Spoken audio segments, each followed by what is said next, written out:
Assalamualaikum warahmatullahi wabarakatuh. Bismillah, alhamdulillah, alhamdulillahi haqqa hamdi hamdan hamidin ahmadu syukran li jami'i ni'ami wa mazidih. Wa usalli wa usallimu ala nabiyil karim habibina wa syafi'ina wa qurrati a'yunina Muhammadin wa ala alihi wa ashabihi. Hadirin muhtaramin, Bapak Ibu rahimakumullah. Kita melanjutkan ngaji kita di kajian akhlak tasawuf yang pada kesempatan ini kita akan membicarakan tentang al-faqr atau fakir. Di dalam penjelasan sebelumnya kita sudah mengkaji tentang zuhud yang kalau dalam leveling maqamat yang dijelaskan oleh Abu Nasr As-Sarrat At-Tusi di dalam kitab Al-Luma, maka kelanjutan dari pembahasan setelah zuhud itu adalah faqr. Maka faqr ini kalau dihitung dari awal tobat, warok, zuhud, faqr, maka ini adalah makom keempat nih. Nanti setelah faqr baru makom as-sabr, sabar. Faqr secara bahasa artinya sangat butuh, ya, sangat butuh. Kata faqr di dalam tasawuf dan dalam fikih itu berbeda sangat jauh, ya. Di dalam fikih fakir itu adalah orang yang tidak memiliki pekerjaan, tidak memiliki penghasilan tetap, dan sangat berkebutuhan terhadap materi, harta. Karena itu dia menempati posisi pertama dari mustahik zakat. Setelah itu baru miskin.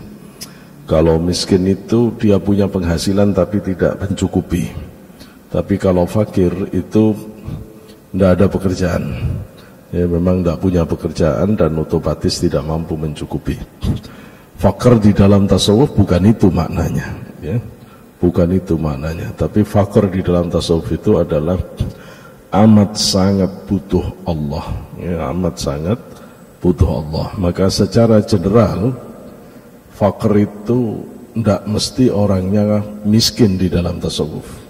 Kalau di dalam fikih yang namanya fakir pasti miskin. Tapi kalau di dalam tasawuf fakir itu bisa kaya, tetapi batinnya amat sangat butuh Allah. Nah, seringkali kata fakir ini juga dipakai sebagai kata ganti dari sufi, ya. Sufi. Jadi orang kalau sudah benar-benar tidak lagi punya mahabbah, interest kepada duniawi, dan batinnya benar-benar fokus kepada Allah dan hanya membutuhkan Allah secara hakikinya di dalam hidup dia, maka dia sampai ke level fakir ini. Kita sering ketika menerima ucapan dari para kiai, para asatid itu selalu diakhiri dengan kata al-fakir, ya, al-fakir ini, al-fakir ini. Sebenarnya kata ini adalah berasal daripada al-fakir ilallah, ya, fakir yang ditujukan sebenarnya sangat butuh Allah.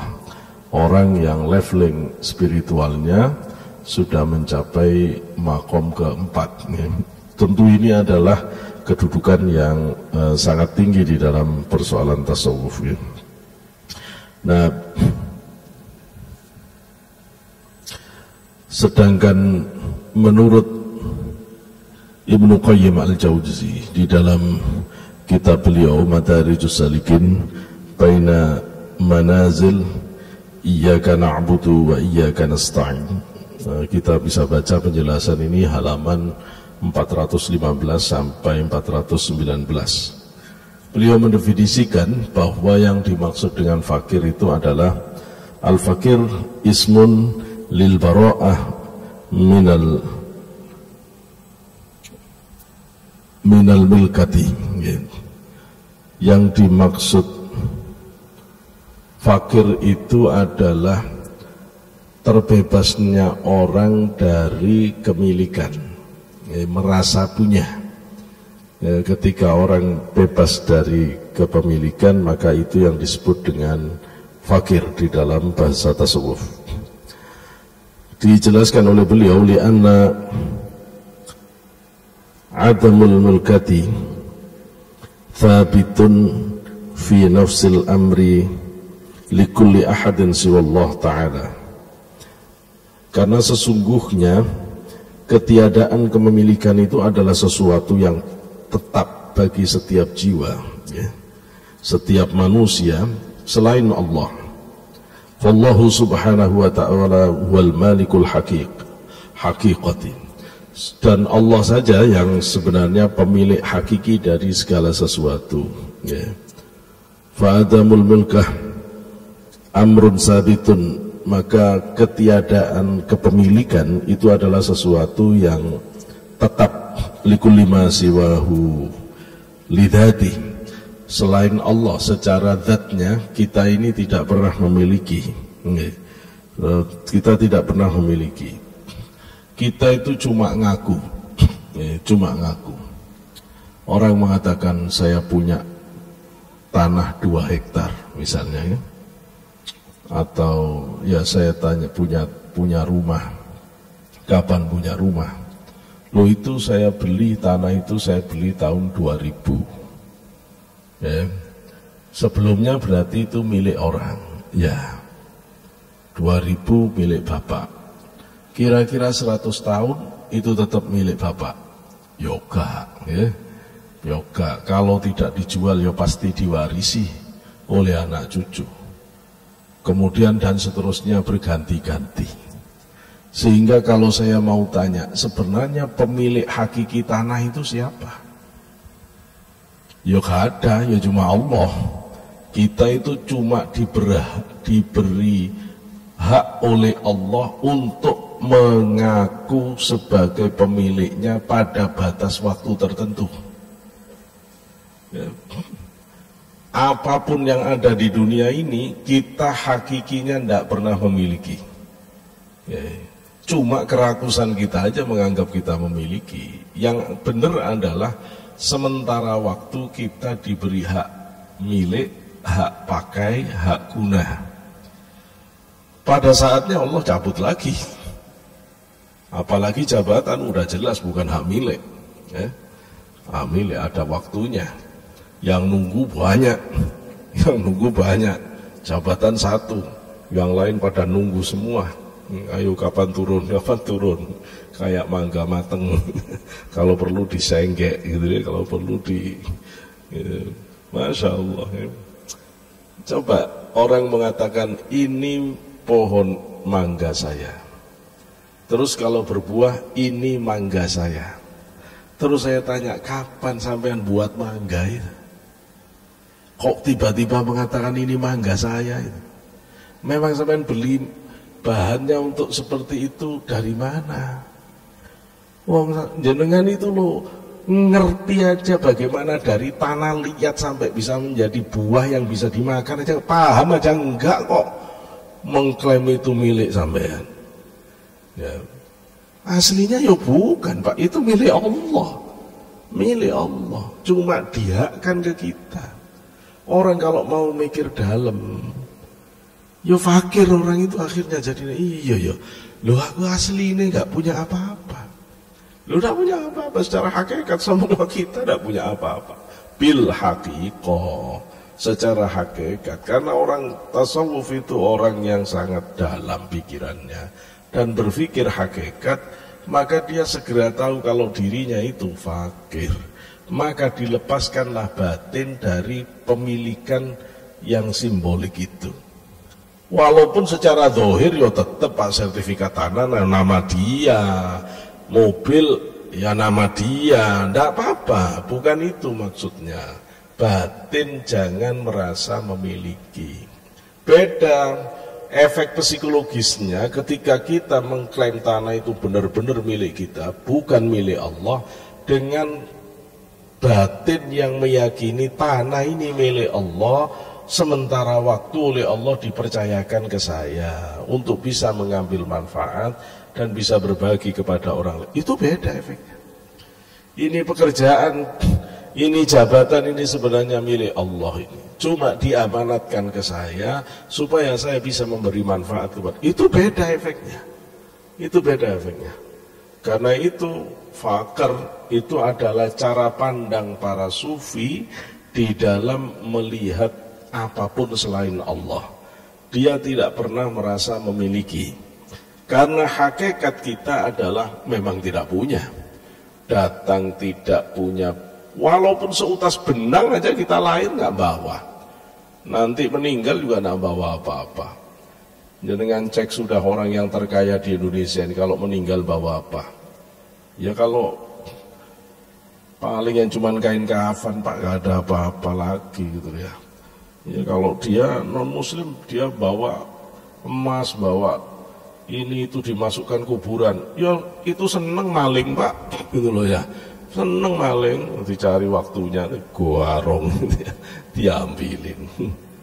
Masa seperti mayatnya Ramses misalnya, ya akhirnya jadi bancaan orang di belakang. Tetap bukan miliknya, tetap bukan miliknya. Masya Allah, anak kita itu loh bukan milik kita, miliknya Allah. Lo sampean ngomong itu anak sampean, dia jangan itu memang buat tah. Oh sampean cuma seneng-seneng sama istri, tahu-tahu jadi anak. Oh tahu-tahu jadi anak itu bagaimana menjelaskan? Itu sebagai pemilik. Kita sebagai enggak. Hakikatnya hakikat punyaan Allah anak kita. Dititipkan ke kita. Istri kita itu loh Pak. Ya punyaan Allah dititipkan ke kita. Coba kalau orang nganggep istri itu miliknya. Wah jahat bisa Pak. Wah ini milikku, mau tak tempelin, mau tak tendang, ini milikku lah begitu. Tapi kalau orang pikirannya istriku ini miliknya Allah, dititipkan ke saya, berani jenengan melototi, yuk gak berani. Ya, coba anaknya Pak Jenderal dititipkan ke Bapak 10 tahun, berani Bapak melotot? Wah ya gak berani. Wah anak Jenderal aja Bapak gak berani, apalagi titipannya Allah. Maka kalau sampai jenengan bisa sadar anak istri titipan Allah, pasti tidak bisa main-main, ya, pasti akan serius, ya, pasti akan serius ngerawat istri. Orang kalau sadar jabatan itu titipan Allah, itu pasti serius, pasti serius. Nah maka cara pandang ini menjadi sangat penting agar kita menjadi punya kontrol, ya, terhadap segala sesuatu, karena batin kita sudah kita batasi untuk tidak mencintai.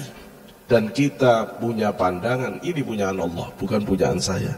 Karena hakikatnya hakikat, kita ini sebenarnya tidak memiliki apa-apa. Yang punya segalanya adalah Allah sendiri. Ya, Allah sendiri. Sehingga kalau ada orang yang memuji-muji, ya, kepada orang karena kepemilikan, hakikatnya hakikat yang dipuji sebenarnya Allah. Ya. Kamu cek gantengnya. Lo sampean dipuji ganteng, beli hidung di mana? Ayo. Terus gambar alis begitu di mana? Berapa bayar? Yoga, itu dari Allah. Ya. Begitu orang cantik, wis cantiknya, seksinya. Terus dia dipuji-puji kesenangan, oh itu lo milik Allah, dititipkan. Maka titipan itu tidak bisa seenaknya. Dia obrol auratnya, dia bermaksiat, ya pasti diminta tanggung jawab. Wong dititipi kok, wong bukan miliknya kok. Karena itu Allah berhak ngatur, harus ditutup, harus pakai jilbab, harus, ya karena miliknya Allah, itu loh ya. Sehingga diatur, tidak bisa orang mengatakan ini milik saya. Kenapa orang tidak boleh bunuh diri di dalam agama kita? Kan orang yang bunuh diri bisa mengatakan, ini badan saya, mau ngurus kamu, kan gitu. Nggak bisa, badanmu itu miliknya Allah. Kamu cuma ketitipan, ya, kamu cuma ketitipan. Enggak, saya dari kecil itu, saya makan sendiri sampai saya badannya gede itu. Ya rizkimu siapa yang ngasih? Ya saya bekerja. Banyak orang bekerja tidak dapat rizki kalau Allah tidak menghendaki. Kamu belum paham bagaimana Allah mengalirkan rizki, baik dari pekerjaan maupun dari pemberian maupun secara langsung. tetap dari Allah. Kita makan, kita tidak pernah merintah semua saraf-saraf kita untuk bergerak menikmati makanan. Bahkan kita tidak pernah mengerti bagaimana makanan itu bisa diserap oleh tubuh kita. Allah semuanya. Allah semuanya. Sehingga bil haqiqah kita tidak punya apa-apa kecuali merasa ngaku-ngaku punya, ngaku-ngaku punya. Makanya kalau sudah ngerti begini, ngelihat orang mau kaya mau miskin ya tidak begitu kaget, biasa. Ya cuma yang satu dititipi banyak, yang satu dititipi sedikit. Jenengan kalau punya pimpinan, dia mau pergi, terus titip. Ada yang dititipi sepeda motor, ada yang dititipi mobil, ada yang dititipi alpatnya, ada yang dititipi istrinya, ada yang dititipi anaknya. Apakah kemudian yang dititipi kursi misalnya, terus susah? Duh, aku cuma dititip kursi. Aku kok nggak dititipi mobilnya yang banyak. Aku kok nggak dititipi perusahaan. Wong cuma dititip, Pak. Wong cuma dititip. Nah, titipan ini bukan tanpa tanggung jawab. Nanti setelah akhir dari waktunya dicek itu masih utuh enggak titipan itu, tambah bagus enggak titipan itu. Ya. Kalau jenengan dikasih titipan bunga yang masih belum ada daunnya, baru biji ditanam, terus dirawat dengan baik sampai menjadi bunga indah, bunganya warna-warni, daunnya segar. Begitu diminta selesai batas waktu kepemilikan, terus ditanya, mana benih bunga yang tak titipkan ke kamu? Ini, ya Allah, saya sudah ini Tuhan, saya sudah tanam dia, saya rawat dia sampai dia berbunga indah dan menjadi mekar demikian. Oh, kamu memang layak untuk mendapat balasan yang setimpal, dikasih orang itu kenikmatan. Ke Allah begitu. Kita diberi anak, kita diberi istri. Mungkin istri kita belum sempurna semua sifat-sifat baiknya. Mungkin masih ada sifat-sifat buruknya. Disitulah kita harusnya menanam kebaikan sampai dia menjadi mar'atun solihah, wanita yang solihah. Anak-anak kita menjadi anak-anak yang soleh-solihah karena jerih payah kita mendidik. Pun istri juga begitu, suaminya waktu dinikahi yo belum alim-alim amat, yo sih ada kikirnya, yo sih pemarah. Cuma karena ketelatenan istri mendampingi sampai suami ini jadi wibawa, sabar, dermawan.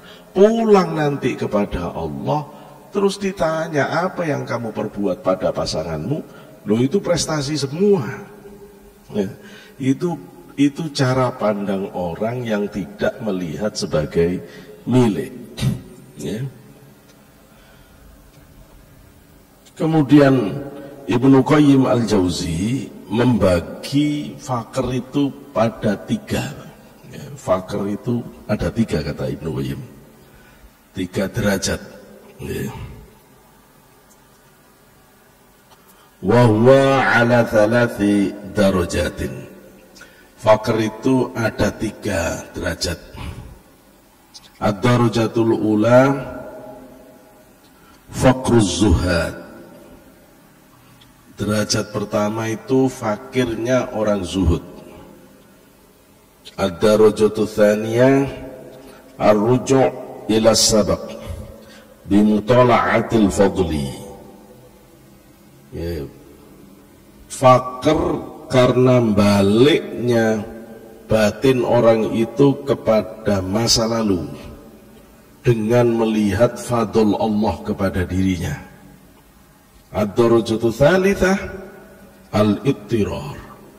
Puncaknya fakir itu adalah kedaruratan batin kepada Allah, tidak lagi memikir selain Allah. Al-marhatul ula fakruz zuhad wa huwa qabdul yadi anid dunya dabtan aw talaban wa iskatul lisani anha madhan aw dhaman wassalamatu minha talaban aw tarkan wa hadha huwal faqru alladhi takallamu fi syarafihi. Fakir level pertama itu, kata Ibnu Qayyim al-Jauzi, huwa al-qabdul yad, tangannya genggam anid dunya, dari dunia, dhabtan au talaban, yoga nyari, yoga mengharap, yoga nyari, gak mengharap. Wa iskatul lisan, dan lisannya juga diam terhadap dunia, itu lisannya diam, baik madahan au qadhan. Iskatul lisan anha madahan au qadhan, mulutnya diem, yo gak muji-muji dunia, yo gak mencela-cela dunia. Wassalamatu minha talaban au tarkan, juga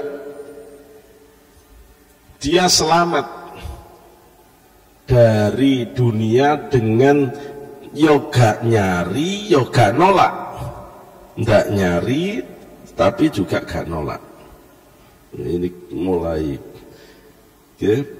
wa hadha huwal faqr, ini adalah jenis faqr alladzi takallamu fi syarafihi, yang dibicarakan oleh orang-orang yang dikenal sebagai kebagusannya, kemuliaannya.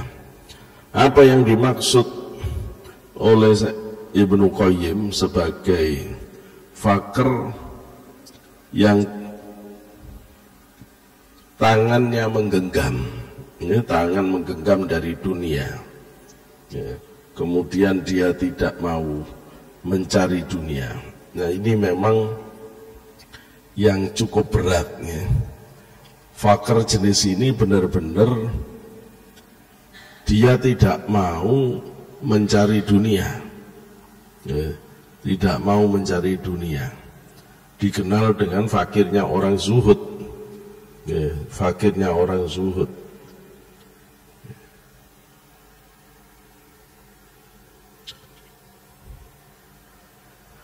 Yang dimaksud dengan qabdul yaddi 'anid dunya dabtan aw talaban, yakni yakbidu yaduhu an imsakiha idza hasalat lahu. Maksudnya tangannya itu tidak mau menggenggam kalau dunia didapat. Coba cek Rasulullah, dapat harta seberapapun tidak ada yang ditahan, semua dikasih. Jangan kalau mau ikut-ikutan bahaya, jangan, kita bicara dulu. Dengan pokoknya rizkinya halal, ditabung yang baik, ya terus belajar sodako, itu udah bagus. Udah, jangan coba-coba langsung setiap dapat rizki langsung diberikan semua orang. Wah, tidak kuat kita. Ya, itu kelasnya Sayyidina Ali, ya, kelasnya sahabat-sahabat Rasulullah yang istimewa. Ya, Rasulullah udah pasti. Saya ketika mendengar ceramah dari Sayyid Ahmad Al-Makki Al-Qadiri, keturunan Syekh Abdul Qadir yang tinggal di Mekah, waktu diundang oleh Romo Yai Asrari bin Usman Al-Isa, beliau menjelaskan bahwa Syekh Abdul Qadir Al-Jilani itu tangannya lubang. Kita kaget mendengar, apa maksudnya? Maksudnya tidak pernah menahan pemberian orang, dapat langsung kasih, dapat langsung kasih. Makanya Gus Dur juga begitu. Maka ada istilah terima kasih, diterima terus dikasih, diterima terus dikasih. Itu, itu repot Pak. Itu namanya makom fakir pertama itu. Fakir kelas pertama, terima kasih, Masya Allah ya. Berat itu berat. Ya. Jenengan itu syariat kita, fikih kita itu memberi batasan kalau uangnya belum nyampe nisab 80 gram emas, gak ono gitu-gituan wis. Itu masih fokus untuk diri sendiri kalau begitu. Kalau sudah 80 gram emas, tinggal dikalikan ya, harga emas berapa? Berarti kalau harganya katakanlah 1 juta ya 80 juta. Kalau harganya 1,5 juta, ya berarti 120 juta. Kalau jenengan punya lebihan uang dari gaji setelah diambil makan sehari-hari, kebutuhan anak-anak sekolah, sisanya itu dihitung. Kalau setahun itu nyampe 120 juta, itu diambil 2,5%-nya. Terus berikan kepada orang miskin, zakat namanya. Nah itu loh, batasnya syariat itu cuma 2,5, cuma 2,5. Ya. Lah nanti kalau mau ngasih lagi namanya bukan zakat, sedekah, hadiah, infak. Nah itu, loh ini fakir, bukan membicarakan yang 2,5 Pak, itu udah lewat. Beliau tidak nahan sedikit pun, itu loh ya. Jadi tidak nahan sedikit pun, langsung dikasih. Berarti dapat 100 dikasih, dapat 50. Wah itu kelas tinggi, kelas tinggi. Orang yang belum benar-benar belajar untuk dermawan, tidak akan kuat, Pak. Tidak akan kuat menjalani hidup sebagai fakir. Itu berat sekali. Kemudian iskatul lisan anha madhan wa dhamman. Juga lisan itu sebagai realisasi dia ndak butuh dunia. Lisannya yo gak muji-muji, yo ndak mencela dunia. Kenapa? Karena yang suka muji-muji itu tanda seneng. Yang suka mencela-mencela itu tanda benci. Maka kalau orang muji-muji ya berarti tertarik dunia. Kalau orang benci-benci berarti dia ya sik direpoti dunia. Buktinya sik komentar itu ya, sik komentar itu. Makanya kata Rabi'atul Adawiyah, orang yang hubbud dunia itu juga sama saja buruknya dengan orang yang zuhud. Loh kok begitu ketika ditanya? Ya karena dua-duanya tidak ada yang sibuk Allah. Yang cinta dunia sibuk mencari baiknya dunia, yang benci dunia sibuk mencari jeleknya dunia. Dua-duanya tidak ada yang sibuk mencari Allah, kata Rabi'ah. Maka orang yang benar-benar fakir, dia tidak akan komentar. Tidak muji-muji dunia, ya tidak menjelek-jelekan dunia. Tidak memuji-muji jabatan, ya tidak jelek-jelekan jabatan. Biasa saja. Ya. Wassalamatu minha talaban autarkan. Dia terselamatkan dari mencari atau meninggalkan. Begini. Yang dimaksud mencari itu mencari lebih dari apa yang menjadi bagiannya. Kalau menjadi bagiannya itu tidak termasuk mencari, karena itu bagiannya, gitu ya. Dia tidak akan mencari lebih dari bagiannya. Ya, maka yang menjadi bagiannya saja yang diterima.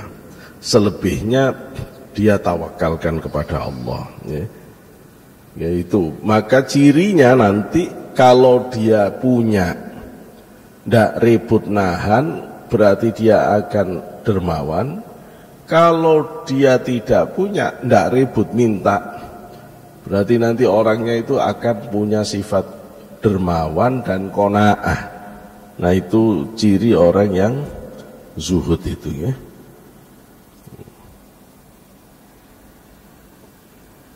Yang ketiga, Yang kedua, ad-darajatu tsaniyah ar-ruju' ila sabq bi mutala'atil fadl wa huwa yurithul khalasi min ru'yatil a'mali wa yaqta'u syuhudul ahwal wa yaqta'u syuhudal ahwali wa yumahhasu min adnasi mutala'atil maqamati. Yang kedua itu balik kepada masa lalu dengan nampaknya fadl Allah.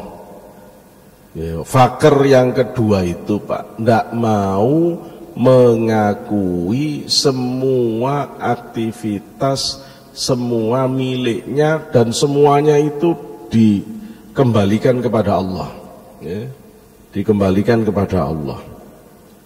Misalnya orang itu sholat sunnahnya kuat 100 rakaat. Biasanya orang yang kuat sholat sunnah 100 rakaat itu merasa bahwa dialah yang bisa sholat 100 rakaat itu. Tapi kalau orang fakir enggak Pak, enggak. Ini semua karena pertolongan Allah. Daya dan kekuatan yang membuat saya bisa sholat ini dari Allah. Ini pemberian dari Allah. Hati yang kepingin ibadah, nafsu yang nurut diajak ibadah, ini dari Allah. Situasi yang memungkinkan kita bisa sholat sampai 100 rakaat tidak diganggu oleh apapun, itu atas fasilitasi Allah. Sehingga dia tidak lagi mengakui perbuatan itu miliknya, walaupun dia yang berbuat. Sehingga dia mengatakan bahwa ini semua karunia Allah, yang dilihat fadl Allah. Fadl Allah. Orang seperti ini akan terbebas dari penyakit riya, akan terbebas dari penyakit ujub, sombong. Terbebas.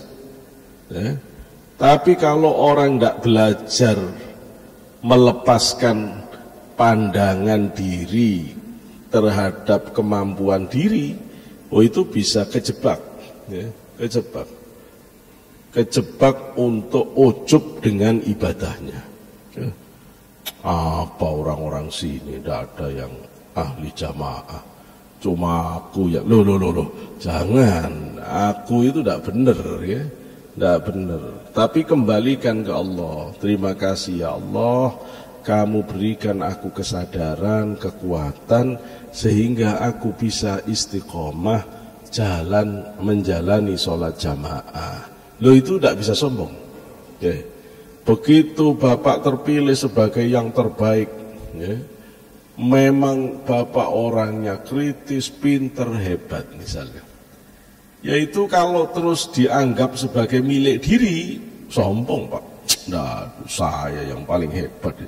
Wah, saya yang lain skornya cuma segitu, yang pinter saya. Oh, ini bahaya. Ujub, sombong ini bahaya. Ini nanti kalau ketemu Gusti Allah habis, tidak ada pahala amalnya. Habis.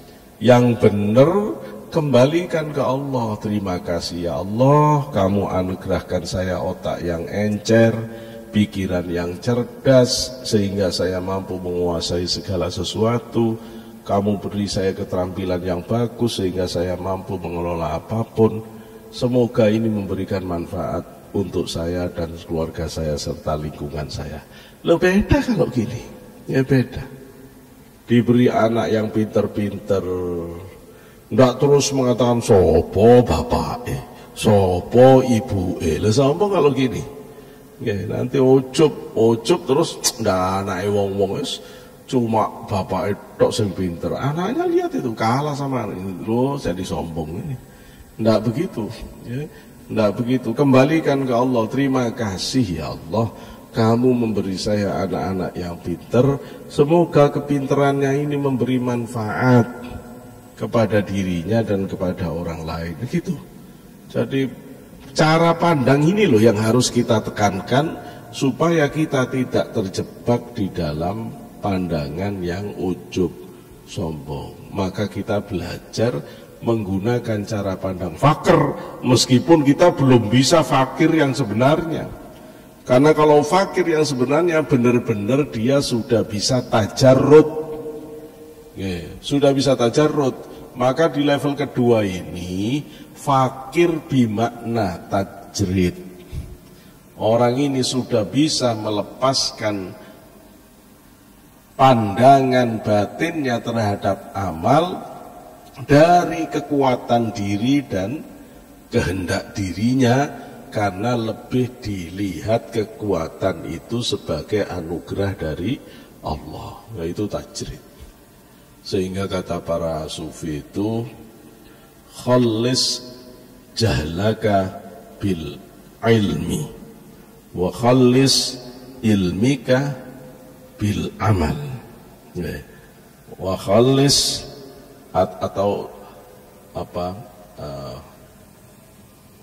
sahih, ya, sahih jahlaka bil ilmi wa sahih ilmika bil amal wa sahih amalaka bil ikhlas wa sahih ikhlasaka bit tajarrud anil hauli wal quwwah.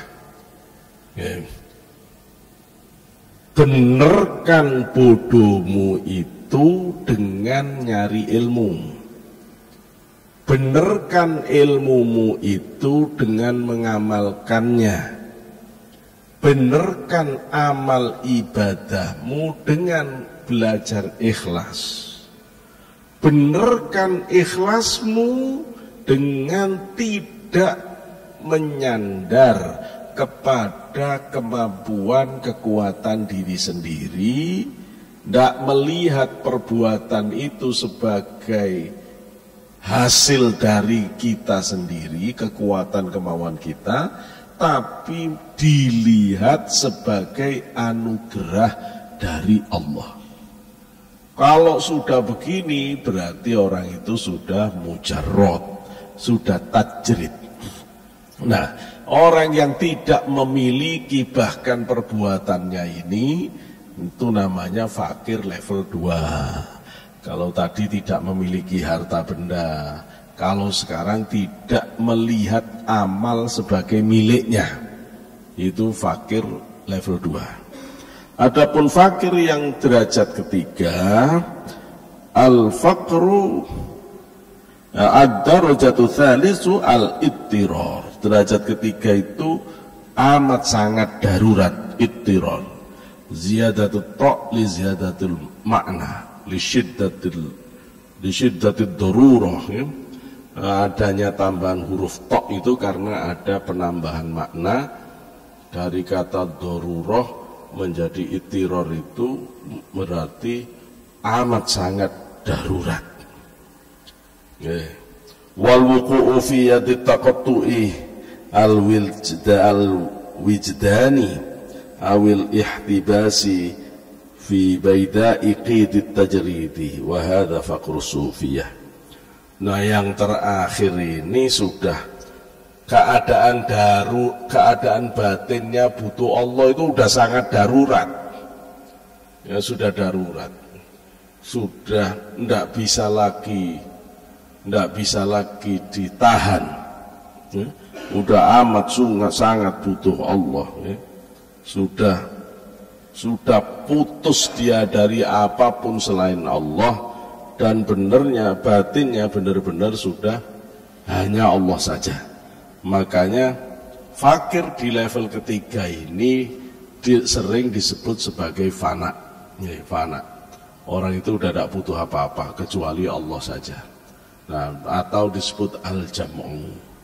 Nah, ini tentu fakir yang sudah tidak ada lagi dalam kesadarannya kecuali Allah, tidak ada masih Allah di dalam batinnya. Nah, fakir ini tentu fakirnya para aulia, fakirnya orang-orang yang mencapai derajat yang sangat tinggi di sisi Allah. Ya. Nah, hal penting yang ingin kita ambil dalam pelajaran tentang fakir dalam perspektif tasawuf ini adalah Kita belajar untuk tidak kemilikan. Kita belajar secara batin jangan memiliki apapun, ya, kecuali Allah saja. Meskipun secara zahir kita memiliki apa-apa, ya enggak apa-apa, tapi jangan sampai kemilikan itu ngotori hati kita, ya. Tapi milik itu sadari hakikatnya adalah milik Allah. Kita semuanya lagi dititipi, ya. Dengan cara semacam ini, fa insyaallah langkah kita akan benar di dalam menjalani kehidupan ini dan tidak akan ketarik dengan hal-hal yang tidak diridhoi oleh Allah Subhanahu wa taala. Saya kira ini yang bisa disampaikan dalam penjelasan sekilas tentang al-faqr dalam tasawuf. Ya, puncaknya kata Syekh Abdul Qadir, saya tutup dengan makalah Syekh Abdul Qadir. Beliau mengatakan begini, al-faqiru laisa man la yastati'u an yaf'ala syai'an wa la yamliku syai'an fi dhatihi, lakin ladal faqiru kullul quwa al-mauhubatu minallahi wa awamiruhu la yumkinu ilgha'uha. Apa kata Syekh Abdul Qadir?